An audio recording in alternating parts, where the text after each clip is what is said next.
We are lighting the candle, a world that works, and I'm Bill Correll. We've been doing this now for 162 episodes. Can you believe it? I can't. The time's gone by so quickly, and we've had so many great conversations. Well, before I move on, I want to just also introduce my co-host here, who is my dear friend Jan Jeremias, who I really look forward to spending this time with all week long. And when we get on here, I think it's pretty obvious to you guys, but I just want to acknowledge her. What a great gal she is, a great human being, and what a great friend. So obviously, I'm feeling a little bit better, aren't I? Sounds it, Bill. Sounds it. Yes, and we're a little late for the Blarney from St. Patrick's Day, but I also want to let you know I'd rather oversell on the friendship and have you know that it's on my mind than for me to not tell you. Do you know what I mean? Absolutely, I do. It's kind of interesting. I live in cliche stories. That's what I traffic in. And one of my favorites is when you're talking about relationships, there was a newlywed game that had to do with couples that had been married over 50 years. And so Bob Eubanks asks the women, when was the last time your husband said, I love you? So the first one says, I think it was probably last week. And the next one said, it probably was this morning. And then the third woman says, it was when we got married. What? When we got married. So they bring the husbands back out again. And not surprisingly, all three of the couples, they've been married a long time, so their stories jived, right? But when they got to the third one, Bob Eubanks looks at the man and he says, the last time you told your wife that you loved her was when you got married? He said, yeah. When we did our wedding vows, I told her I love you.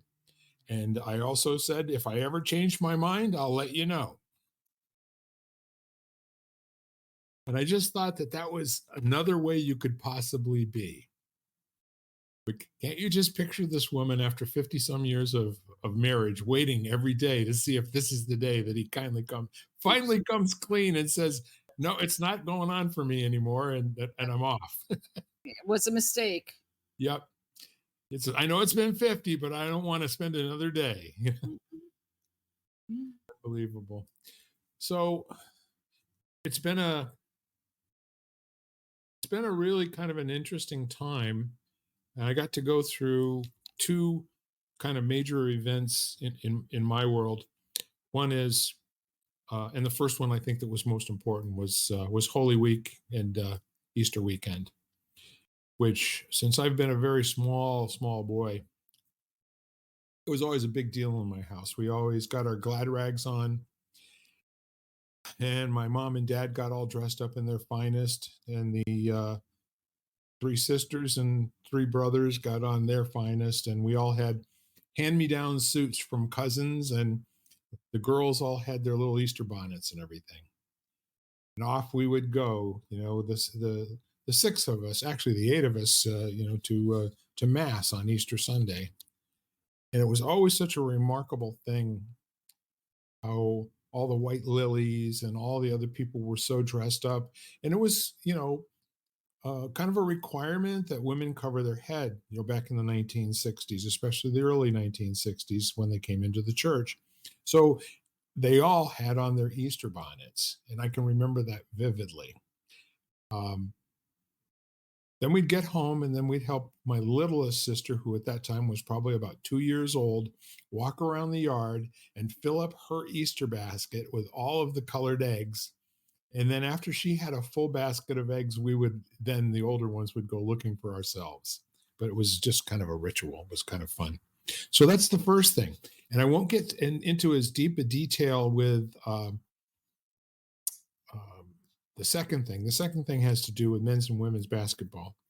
And I know you're not necessarily a very big fan. However, we do have the unique situation of right now, both of our UConn men and women's teams going real deep in both of their tournaments. They're still alive at this moment.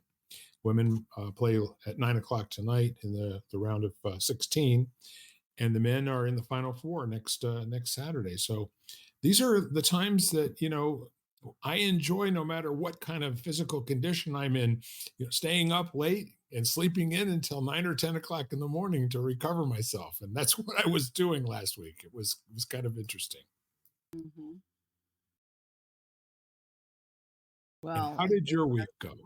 yeah, you spoke about two things which I can't like really relate to. One was Easter and Holy I know. Week, and the but I did love hearing about you helping your little sister, because I do think that's so sweet and just kind of demonstrates what people are like. And those are the things that form you and kind of mold you as into the person you are. Those kinds of circumstances or those kinds of memories or situations. And I am not a basketball fan now. I don't really watch many sports on TV, but I do appreciate on a really profound level the amount of work that takes going in and being ready to do something like that. Like, I think there is just so I think that in that way, there is a true appreciation of you know of navigating sports to that, or being so good at something. Well, you know something, Jan. So here's what I kind of picked up over the last 3 weeks, watching far more basketball than any human being should. And some days it was 12 hours, and the last couple of days, because the herd is thinning on the men's side, it was probably 6 hours of basketball yesterday. But this is what I noticed, and I said to my wife, I said, "Do you realize, you look at these different games that are going on? You've got, between the two teams, 25, 30 men or 30 women. Every last one of these were the very best in their high school. Every, Hmm. they were the best probably in their conference. Many of them were all state in the 50 different states. And they come here and they compete together, and none of that matters. What matters is how well can they communicate with each other, and how well can they make their bodies form into one unit that can cause the ball to go in the basket more times than the other guys can." Well, I mean, I think about health always like that. It is a nothing in our nothing in our bodies works in isolation. And if Right. you think about it, none of us in general work in isolation on anything. I mean, it's all at every moment of every day. It's a given conglomeration of multiple people who participate, and whether that be the person who serves you coffee, or the person who makes sure that is somewhere on a panel making sure you still have electricity, or running water. I mean, none of us functions at all in isolation. Correct. Correct. There's a, Werner Erhard always used to say that the whole of life is a conversation. And whenever you think that you're having a conversation with yourself, you're not. You're having thoughts, and that's not the same. Being in conversation with somebody else is where action takes place, and where things get moved, and where the world changes. And oftentimes, the thoughts that you're having where you think you're speaking with yourself, you're really not. These are leftover conversations with other people. And to your point, it's where residual, we call them time bombs, where all of a sudden there's an aha moment later on. But if you think about anything that's worth doing, um, there's a sharing of it. There's the exchanging of ideas and methods and all that sort of thing. And especially in medicine. Yeah, I mean, I was talking to somebody this morning. I was having a meeting, and we were talking about conversations and leadership and conversations with other people. And I was saying that I do think it begins with having having a conversation with yourself. And when I say conversation, it's like knowing yourself and, getting in touch with, you know, some what you might call basic aspects of yourself. But, because I do think that that navigates the way you are in the world and the way you show up. But I think that, even with ourselves, it's not, we have to listen, to our, and if you think about it with the body, we have to listen to the body, to pay attention. We can choose not to. Yes, we can. It's an option, you know, that Well, people. and I'm also thinking, how many times have we talked about the 80 some thousand theoretical, thoughts that a human being potentially has on a daily basis? And the ability to discern, and to have an enlightened listening to the ones that are important and the ones that are not. But I love what you're saying. And there's lots of room for different interpretation of how a conversation takes place.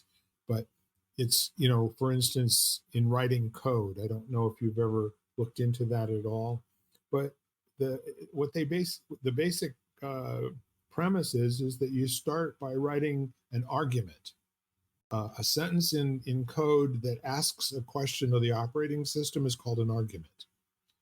And then that argument gets answered by something, and it's looking for an answer to its question. Yeah, I So mean, that's the story of the Talmud. yeah, Yeah, I mean, that's what they did.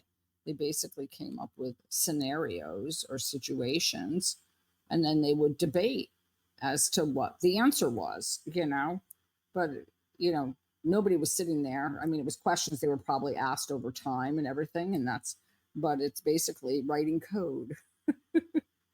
well, and that's the important part of it, is that the people who are having the conversation aren't probably the first ones it's not their first time in the Mhm. temple, if you will.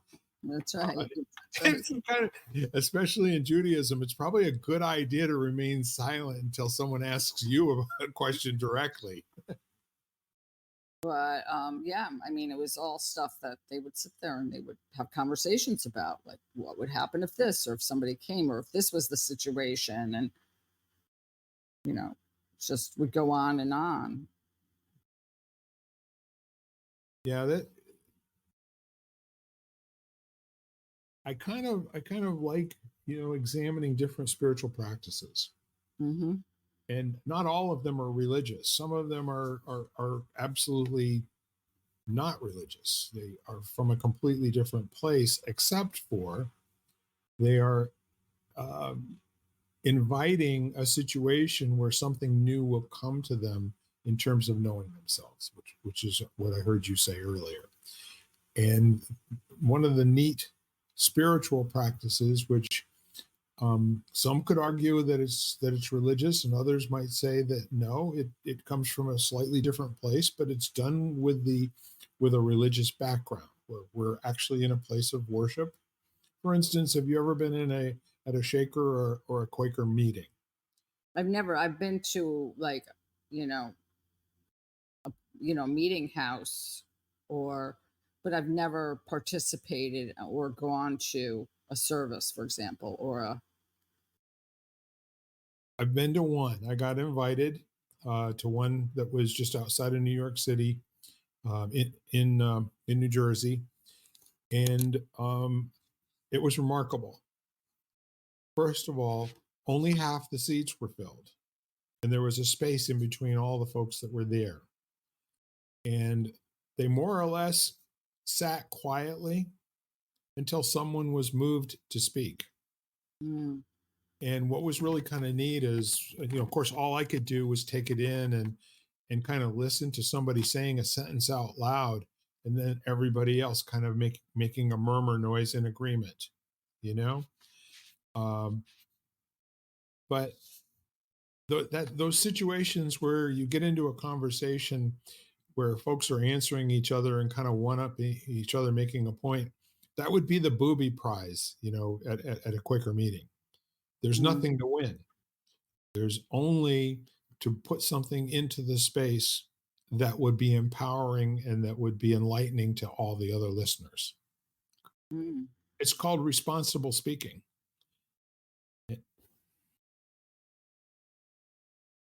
I recommend it. Well, I love that. I mean, I love that whole idea or thought of, you know, only participating in a conversation when you have where you have something useful to share. Do you share? Yeah. Yeah. I don't remember who said it. It seems like it might be something that Mark Twain said, or uh, maybe Will Rogers, or maybe even somebody else. But the point was, never open your mouth to break the silence unless you're going to improve on it. Hmm. Well, I think there's a lot of power in that, and if you go back to like ancient texts where you have the gates of speech and things like that. Like, is it necessary? Is it useful? Is it kind? Is it true? Is it true? I think a lot of people would be silent a lot of the time if they actually let it filter through that. you know, and there wouldn't be like we wouldn't be like sound bombarded. It might be like the opposite. Where somebody chiming in with something to say would probably be much more um, you know much more much rarer. There's this competitive nature sometimes, especially in academics, to especially early on, in any of the classes that I would take, they would all start out the same. On the first day of the semester, nobody wants to volunteer and say anything out loud for fear, not for fear of getting it wrong, but for fear of looking like they're too smart or looking like they're too this or too that. It was all, image. But usually in the good classes, by the fourth or fifth get together, people were competing for airtime. And in a couple of can you imagine being in a 200s level class where the professor says, I'm sorry, there are too many of you that are too excited about this conversation. You're going to have to raise your hand and I will call on you one at a time so that we can orchestrate the listening. Hmm. And I had a couple of really good, um, especially a poli sci professor. Once he said, I can see by your faces that while this person over here is speaking, you're all thinking about what you're going to say next. Hmm. And he said, I will bet you $1 right now that I know how that would turn out. He said, so let's stop everything. Write down the thought you're just thinking. Every single person in the class did so. And so they all thought he was going to guess as to who would get it right. Who would have the right answer for the next thing to say. Hmm. And what he said was, he said, I bet that 60% of you are going to say something that has nothing to do with what this person was talking about.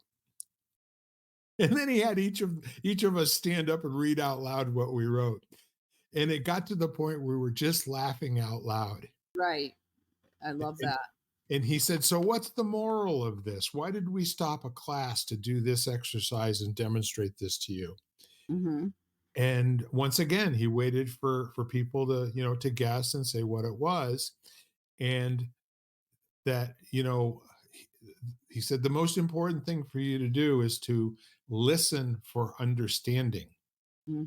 Don't listen for the words. Take in all the information you possibly can: body posture, emotion, facial expression. Take it all in. Use that all to do full contact listening. And Hmm. then when you think you have a good idea of what that person is saying, ask them if what you think they said is what they meant for you to hear. Right. And Well, I mean, I actually love that, and I have a friend who constantly says those words. Like you're basically in this. this whole realm of active listening of this is what I heard. Is this what you meant? Yeah. And and and I think I've worked quite hard over the past like I want to say year at being a better listener. And trying to curb myself. I think, especially when you tend to have a like catch things very quickly.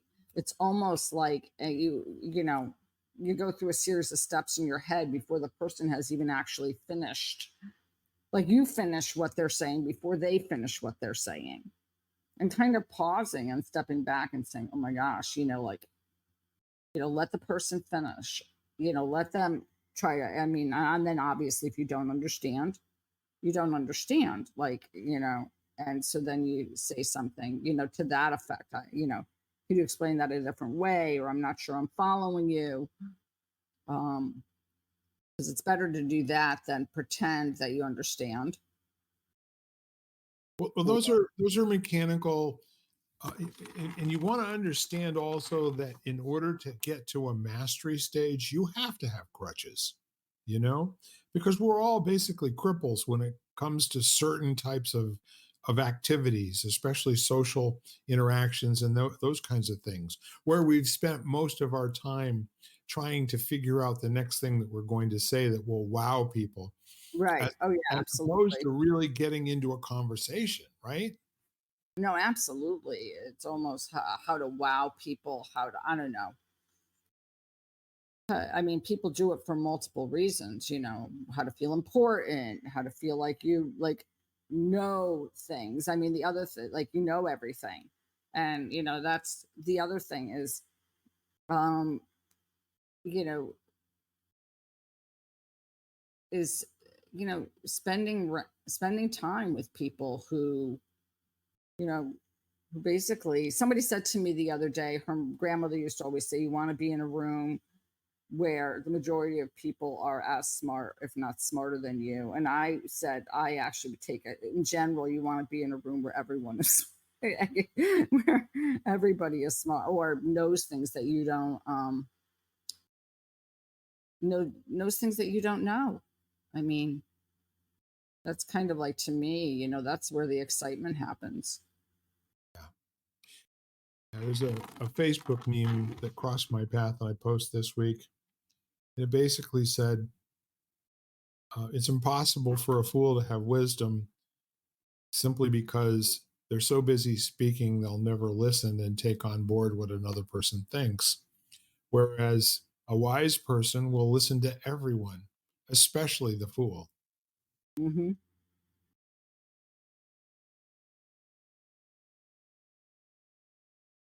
And there have been times in my life where I really thought that I was in the presence of somebody who was listening far past the point where the speaker was interesting, and I really thought that they were kind of doing it to not offend or to give them a false sense of value or something of that nature. But the older that I've got, the more I've started to see that how a person speaks, especially the ones that take forever to get to a point, those are the ones where I would used to have been tapping my foot and looking at my watch and thinking to myself, well, here's 4 or 5 minutes I'll never get back. And what I really found is that sometimes you have to listen to all the chaff, before you can get to the gold. Absolutely. And I was on conversation this morning, and as you're saying this, it just reminded me. So the person was late and then got on and was apologizing or whatever, and kind of shared why, what had happened, why were late.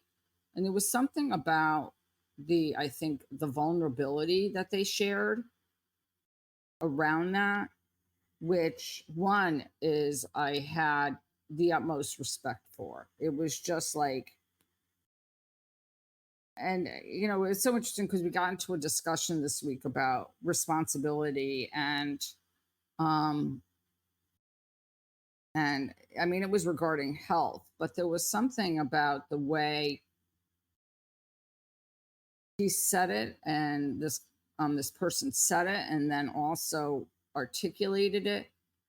I mean, made it so much, just was a true practice in compassion for on my part, because normally I tend to, yeah, I don't know, but I don't usually hang out waiting for someone to join a meeting. I kind of just send them a message and say, did you make a mistake? Did you forget about the time?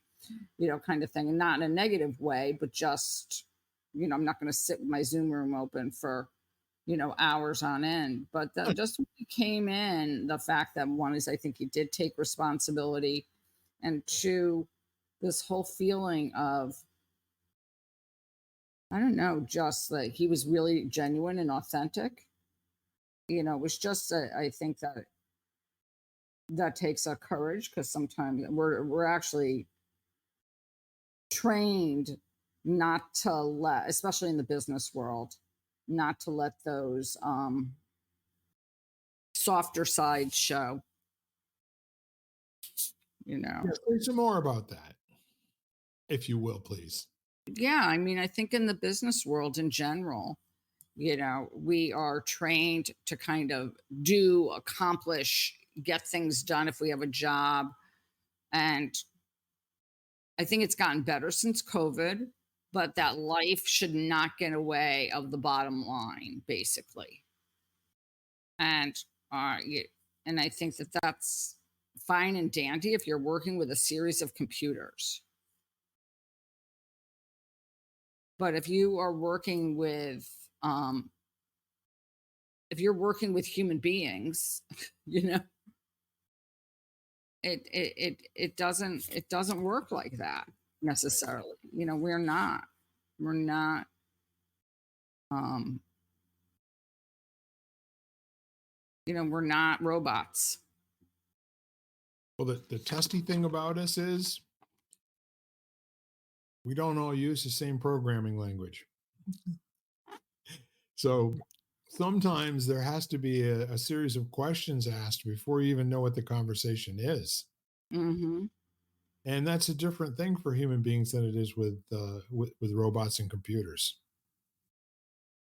And I know a little bit about computers, not quite as much as about robots as I do about computers. But since I've made my livelihood being a computer expert for now going on 45 years, I have a healthy respect for what I don't know. Let's put it that way. I'm still able to learn something new almost every single day, and that's Oh, very cool. absolutely. Um, yeah, I mean, I think that there is something so profound and so deep about really, taking that attitude of, can I learn something new today that I didn't know yesterday? Yeah, there's a lot of wise people. I mean, what's really cool about it is I don't have to look very hard these days to find inspirational quotes. But one of my favorite ones back in the day, where I would have to read a book or something of that nature, or at least some kind of a periodical, was we'll get back on basketball again just for a minute, because John Wooden, who coached the UCLA Bruins basketball team that had greats on it like Bill Walton and Kareem Abdul-Jabbar, also known as Lou Alcindor, and a bunch of other really great basketball players from the 60s and 70s. He won. I think he won the world champion, or the at that time would have been the NIT, the National Invitational Tournament, and then when the NCAA came out later. But the point is that he was a molder of men in his own terms. His job was not to win basketball games. His job was to fashion really, really good human beings. Hmm.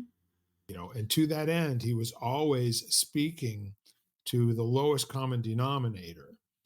And he would have to keep saying to these folks, especially when some of them got to be really good at the basketball craft, to take them down and to get them to really kind of come back to earth again and realize that they were human, when he would ask them what they're really good at. And then he'd ask them, what are you really bad at? And he said, when they answered the question, they had a very narrow answer. I'm really good at, blocking out the baseline and keeping people from scoring baskets because I'm 7 foot tall, somebody like Lou Alcindor. And he would come back to them and he would say, and you do realize that what you learn after you know everything, that's the good stuff. Well, as you were talking, Bill, what was coming to my mind was this whole idea of a lot of times what we're really good at is also what we're really bad at Yep. at the same time. And how interesting is that? Like if you ask somebody what their gift is, it might not be what they're worse at, what they're bad at, but it might just be that's also what tends to give them the most issue. And it's hard for me to explain and I have to think about it, but it's really interesting that sometimes that which is your gift, for example, can be your biggest nemesis at the same time. So let me see if I can like give this back to you in terms of basketball terms. Okay, go There's ahead. a basketball player whose name was Wilt Chamberlain. I Oh, believe Wilt the I, Stilt. At that Wilt the time, Stilt. at that time I did know all the players' names and stuff because I wanted to have something to talk about with my father. So I like knew every player and their number and whatever. So yeah, I wanted a uniting for like something uniting. So here was this man, 7 feet tall, whatever the heck he was, right? Who was so intimidating down inside the paint to anybody who was trying to drive on the basket or anybody that was in his way when he was driving on the basket. I think he scored 100 points in one game back in the 1960s. And the flip side of that incredible thing that he could do was he couldn't shoot foul shots. Right, So exactly. he actually took the ball and he held it with both hands between him, spread his legs apart, and rocked back and forth with the ball going towards the basket and released it with two hands. The silliest thing you ever saw. There Right. were a lot of big men over the years that tried that method, and some of them, Shaq used to start that way when he was in college. But the point is to your, there's going to be something in the domain of what they really think they're the best at. That's going to show up as I still got some work to do in that area. That's right, and it's just it's so interesting, and I think that that's why they're also good at what they do because they get if they get that, yeah, if they get that to any great extent, it's like, oh, I still have work to do on that, then it's it is the biggest opportunity they have for growth usually, because usually it's stuff that is a challenge within that gift. It's not going to be something that comes easily. So it's also the part which usually causes them or is responsible for their highest form of whatever excellence or excelling forward. I mean, it just works like that. Yeah, in a lot of cases, it's physical self-expression, and what you find with a lot of people that maintaining a healthy body and being injury-free is so difficult. And that's again with another sports analogy, Tiger Woods. He was projected to do so many great things and set records that would never be broken. However, no one put into the mix that his dad would pass away and that Tiger would lose his rudder and that he would become, deep in depression and drink too much and kind of put at risk everything that he had in his life, including his absolute life. And that it's taken him now almost 9 years to recover from really bad decisions that he was making. Um, Well, and I think for a normal person, life happens, and we have part stuff in our body that just happens, or we don't come with a rule book or with an instruction manual. yeah, So I'll use myself as an example. Was I have pretty severe scoliosis curvature. So being a long distance runner was probably not the best thing for me to do. Right. No one ever told me that. And partly because my pelvis is rotated, my hips are rotated, and my rib cage is rotated. So putting on like, like miles and miles on hard pavement was probably not a great thing. But no Sounds one ever, painful. yeah, I mean, it ended up being painful and I ended up having to stop running. Yeah. And, but I don't think anybody, I would have been in a much better, like, if I was going to even like, because I used to do races just for something to train for and see if I could get a better time.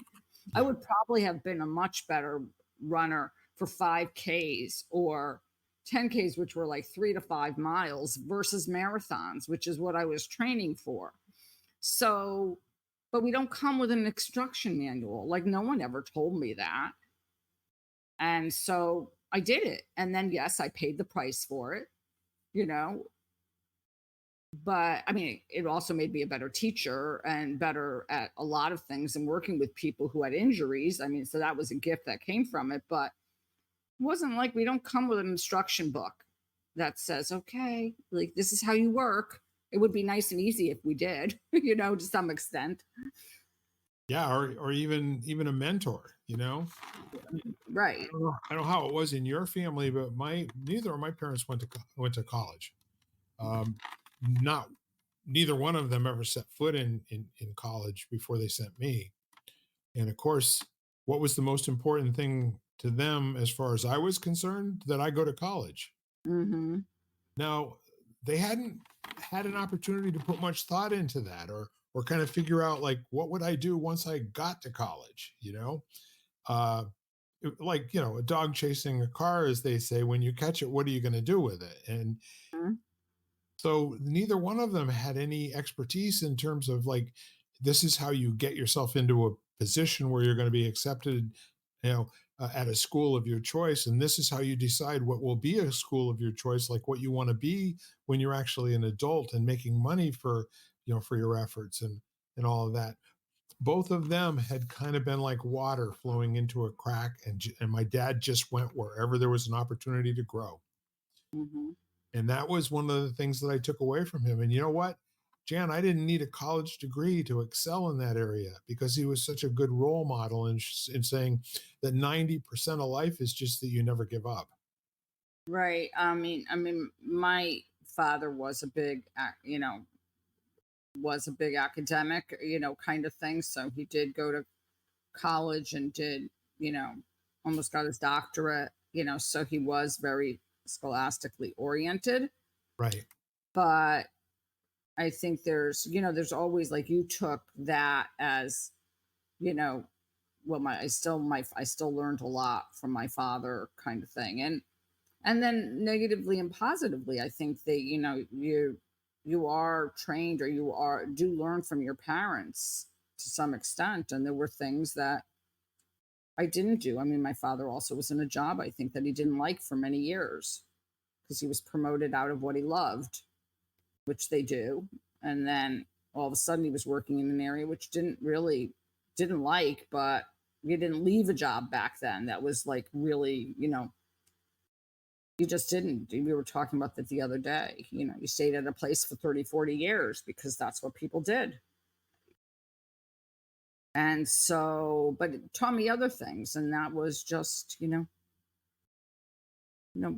fact that I wonder often what would have happened had he actually got to do what he loved.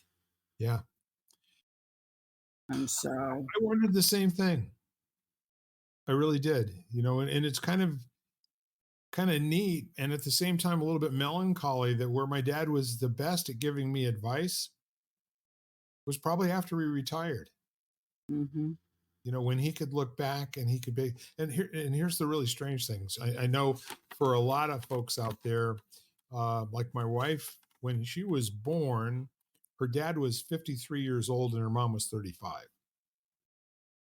So there was a huge communication gap just based on time frames. And can you mhm, imagine two people in their midlife having a brand new baby? And But that's what they wanted to do. It's why they had gotten married 2 years before, and that was a culmination. But my dad was different. He married my mother, and the math works out that it was actually 13 months that I was born after they were, no, not nine. It was 10 months after they were married that I was born. So the long and the short of it was he was uh, he was 17 years old when they got married. He was just turned 18 when I was born. And Wow. so when I was going to college, he was still figuring out how he was going to make his life work. And Mm, although he had had some success, he really couldn't articulate yet what he was doing from a repetitive, kind of set of skills that he was employing to get promoted and to be in a position where he was recognized and given more responsibility, and then followed through and was worthy of that extra responsibility by doing a great job no matter what they gave him to do. He couldn't mhm, say stuff like that until after he retired. So he wasn't useful to me, in the whole idea of what are you going to college for. He just basically said they're hiring engineers like candy all over the United States. You'll get a very good job being an engineer, Bill. So I had uh, a strong math background. I did well on the SATs, very well. I Without studying, I aced my way through math all the way through high school. There was really nothing that we did that was even a challenge for me at that point. And so, okay, I'll do that. But I also was pretty good at music. I was a singer, and I also was good at art. I could draw and I could paint and I could do all sorts of things like that. And I really loved people. I loved the socialization. mhm. And I think a lot of that came because while my dad was moving around, I was very small. By the time I was in third grade and we settled down in Ledyard, I had gone to 9 different schools across the United States and lived in 13 different homes by the time by the time I got into high school. So I got pretty good at saying, "Hi, I must be going. Hello, I must be going." Because my mom was moving us once a year. Right. Yeah, I mean, I think it's so interesting that within those years, which you might call like the formative years, Right. so much of what you see, obviously, and it makes sense, influences who you become and what you do. I mean, I was good in the sciences, and and I was good in sciences and math. And had I been able to do a double major, which I couldn't do at the time, I probably would have I majored in biology, but I probably would have minored in math because I loved math. And it was always very easy to me, Yeah. also. It was not, my roommates at the time used to laugh because I would do these really complex, equations and everything, and the music would be blasting, and I was in like another zone. Like I didn't hear a thing. I was just like in a zone, and I loved it, but it wasn't possible, and so that was okay. But it just, you just there's something about what happens during those years and what you're around, that molds, who you are, what's important, and then sometimes not. Like, like I mean, I didn't, I ended up doing something that was not in my parents' plan, that's for sure. But you know, Well, that's so of course, if I was going to go to engineering school, it couldn't just be any engineering school. mhm. Um, I only applied because my guidance counselor said, "Oh, we'll get you into somewhere, Bill." It's like it was always a left-handed compliment. But then the other guidance counselor, who was this beautiful woman who I will never forget for the rest of my life, she said, "You have a story to tell. You can do anything." She said, "I've watched you grow and prosper since seventh grade. You're going places, okay? So don't you listen to anybody who tells you you're second best." And so that was kind of cool. And so I applied to 3 different places. I applied to UConn, I applied to Marietta, Ohio, and I also applied to the University of Colorado Engineering School. I got into all three. Which one did I choose? The most expensive one, which was Colorado, with tuition and room and board. It was like $4,200 a year, which was a lot of money in 1971. Looking forward to 1972. But in the same year, it had been Playboy magazine's #1 party school in the United States. So that those two things kind of worked at odds with each other in terms of being distracted, if you will. So I didn't really give my engineering career a lot of attention for that first year. I spent a lot of time doing other activities, becoming very good at other activities, if you will. Yeah, I mean, and sometimes it's those positive encounters or could be those negative encounters which, are the impetus for growth or what you do. I Yeah. mean, I was told that I shouldn't bother applying to college because I wasn't smart enough. Well, how you doing?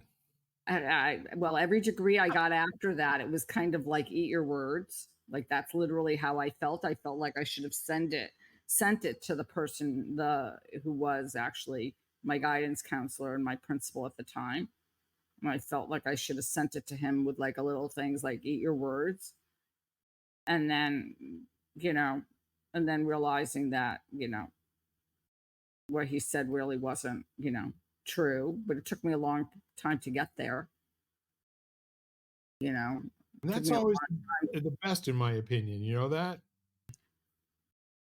when it comes easy, there doesn't usually seem to be as much long-term progress. But when you learn how to master the mundane, year in and year out, it's easy to go past to that second degree and the third degree. Or how many do you have altogether? I have I have a bachelor's and then I have a master's in immunology and infectious disease and a diploma in tropical medicine. Not So too shabby. it was quite a lot of schooling and quite a lot of advanced classes and stuff. And like I said, every degree I got after that one, it was like, I guess you were wrong, Yeah. like kind of thing. And so and then letting it go. I mean, it's just so interesting how we mature and we grow. It's like, and are you open to that? And then just realizing that,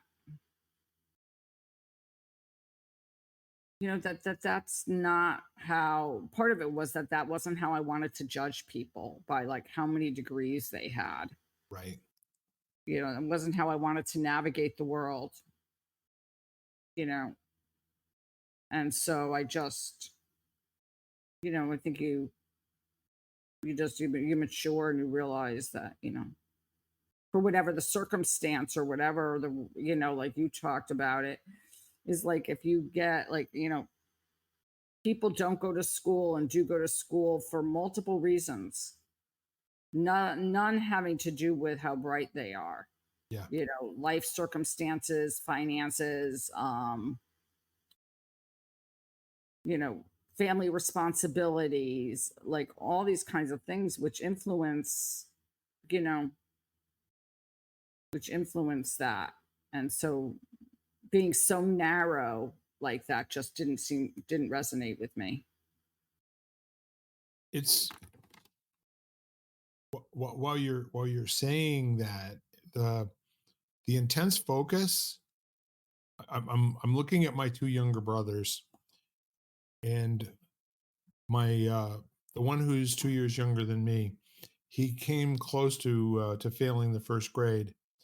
I was, always got A's all the way through grammar school. It just was, I was wired for it. Let's put it that way. And he wasn't. He processed information differently. It had nothing to do with who was more intellectually adept or anything like that. It's just that he didn't have the kind of photographic memory that I had when I was that age. I remembered amazing things. I had amazing vision. So I constantly was internalizing my environment. If somebody said something to me on Tuesday and then said something different on Thursday, I would know that they weren't saying the same thing, etc. Hmm. Now, David, God bless him, wasn't like that for him at all. And they had mid-year, they said, we're really thinking about sending him from the second grade back to the first grade. I think that was the story. And we had moved around to three different schools for him in 3 years. And he just didn't take to that really well. He cried every time he had to leave a teacher. He was very sensitive that way and wonderful, as a matter of fact. But my dad made a project out of sitting with him every single night when he got home from work. He'd say, "Okay, what are we doing tonight, Dave? Where's the homework? Let's get this done." And he did that, until David had two good report cards in a row. But Dave got, my dad's undivided attention every single evening, because that's the sheep that needed, or the lamb that needed to be brought back to the herd again and to be made whole. Mm-hmm. And I don't think that imprinting ever left the two of them. I think that was a bond for them, the rest of my dad's life for sure, and I'm sure for David as well. It's beautiful. I mean, that's really a beautiful example and story. I mean, I think it's really powerful. And there's so much to be said for, I don't know, those kinds of stories and how they, and how we are in our own lives. Yeah. Just because, what kind of parent are you? Do you show up to be? And yes, and, parents they're human beings, kind of thing, with their issues and whatever they're going through at the moment and Yeah. whatnot. But, you know, that obviously was important that your father felt it was important enough that your father felt that it was time that was just so valuable. So, Well, if it was gonna happen, it had to be him, because my mom dropped out of high school in 10th grade to marry my dad. And then, of course, when she should have been graduating from high school, she was in the hospital having me, you know, mhm. in, Right. No, March absolutely. 21st. And so, had my dad only gone to school the way that he had and never had any further education, the Air Force trained him how to learn, and he took to it. I mean, it was really, really amazing what with the whole electronics field, which was just brand new, and they really didn't even have a whole lot of things that had electronics in them. But it was a huge leap forward after World War II for things to go from tubes and different types of mechanical relays and what have you, and in the late 1950s, the ICs, what we would have been wowed in the 1970s, transistors were the big deal in the 1950s. And so that's where he really learned how to learn. And that made him an expert teacher, Hmm. because that's what he wound up doing as a supervisor, building Atlas missiles, and a supervisor building submarines. So he got to be very good at showing people how to master certain things, and he was a very good teacher to my brother. Yeah. And yeah, it's just, I mean, I think it's remarkable. Um, because I think it is, some of it's life circumstances and some of it's um, life happen it really is the way life unfolds for you and how that, and are you willing to step into that, you know, and kind of say, okay, well, I've been given this and I have a choice here. Yeah, I can either let it go, like just ignore it. I guess that's not let it go, but more ignore it, or I can choose to embrace it and then let it, let it mold me, or let, and I like the word mold because I think it almost shows like the malleability that happens, the ability to like literally mold who you are. yeah, yeah. it's a remarkable thing when human beings learn how to choose. And there was a seminar that I went through back in the 90s. And so there's a conversation, kind of a lead in about choice. And what do we mean by choice? And what's the power in choosing, and all that. So the seminar leader, stood at the front of the room and held two hands out, and he said, "In this hand I have vanilla ice cream. In this hand I have chocolate ice cream." And so whoever he had gotten up to come interact with him said, "Vanilla or chocolate? Choose." And of course they said, "Okay, chocolate." And he'd say, "Well, that's a good choice. So let's do it again." It goes, "Vanilla or chocolate? Choose." This time the person says, "Vanilla." Nobody knows what the hell the point of this whole thing is, but we're all cracking up. And so, but at its simplicity, and then the person says, "Yeah, vanilla." And he says, "Well, that's a pretty good choice." And now he like goes through that about half dozen times. And then he puts one hand behind his back. He says, "Chocolate, choose." What? Okay. Obviously you're not paying attention here. So we'll do this again. Okay. We're doing an exercise on choice, and I'm going to give you a choice. Okay. And he goes, "Chocolate, choose." And they go, and this goes on for 5 minutes or so. And finally he says, "Chocolate, choose." And the person goes, "Okay, I'll take the chocolate." And he said, life oftentimes gives us one choice. Choose what you got. And you said it so neatly by saying allowing it to mold you, and the malleability of being able to choose what seems like a pretty awful deal. But there's so much power that's associated with choosing what you got. Well, I don't remember who said, the root of like the cause of misery is basically wanting what we don't have, and kind of living in that space. And I mean, just as a practical example, because it's very concrete,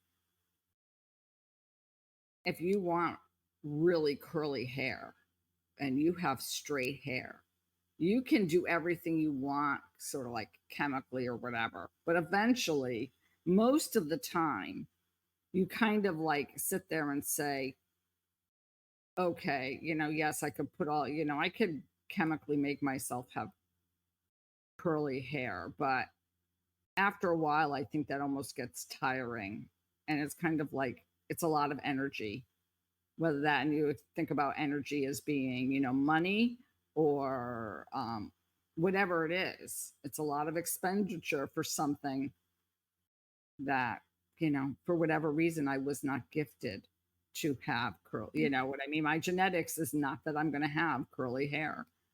And I think sometimes we fight that kind of like those obvious things, right? It's like, where can we just be happy with what we have? Yeah, and unfortunately, I think it's an acquired taste.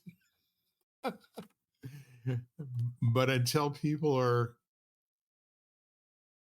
like open to the idea, then it's demonstrated to them the notion of there's something awful going on here that has to be dealt with. It's denial, procrastination. Um, can I get someone else to do it? You know, It's deflection. it's it's challenging. Yeah, I think we resist. That's really hard for me because most of the time people aren't going to place themselves in a situation where something is challenging. I mean, you know, we all want, in general, people want, we want as human beings, we want the easy way. yeah. At least the one that doesn't hurt.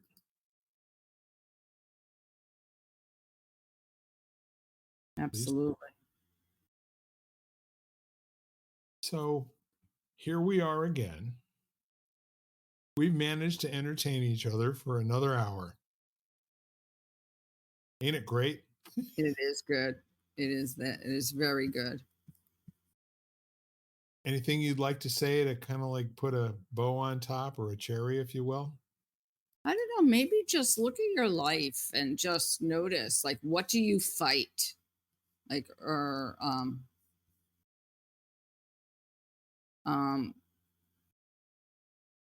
yeah, what do we fight or what do we resist is a good word. And can we just see if we can be a little softer around that?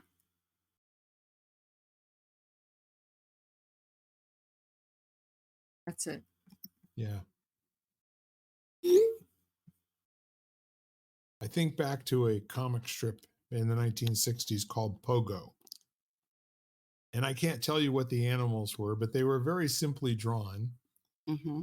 And they almost always had the most profound and wise things to say. But one of their favorite sayings was, "We have met the enemy and he is us." Right, exactly. So So, with all that in mind, we're heading into a season of rebirth, with everything coming back to life, greening up again. The flowers are going to be out shortly and all the rest of it. Let's see if y'all and if I can join you, spend a little bit of time growing some new green shoots here. I'm pretty long in the tooth. I had my 70th birthday just a little over 10 days ago. And that's a remarkable thing in my family because we're the first generation to get a lot of my cousins and me, to the age of 70. There were several generations that didn't get here. So my point is this. Um, Thank you, Jan. I appreciate you. I'm awfully glad that you're my partner in these conversations, and I love it. I also want you to know that because you're in the world, my life works. oh, thank you, Bill. Back at you. Wishing everybody well. Feel free to connect with us outside of this space if you feel so inclined. Have a conversation. We'd love to hear from you. And have a great week, everybody. Absolutely. Everyone, bye for now, and take good care of yourself because it's a dangerous world out there. We love you, and we'll see you soon. Okay. Bye-bye. You've been listening to Lighting the Candle, A World That Works, part of the Exvadio Podcast Network. You can catch every episode as well as the rest of the network at exvadio.com, the Apple Podcasts app, Google Podcasts, Spotify, iHeartRadio, Audible, Amazon Music, and wherever you find podcasts.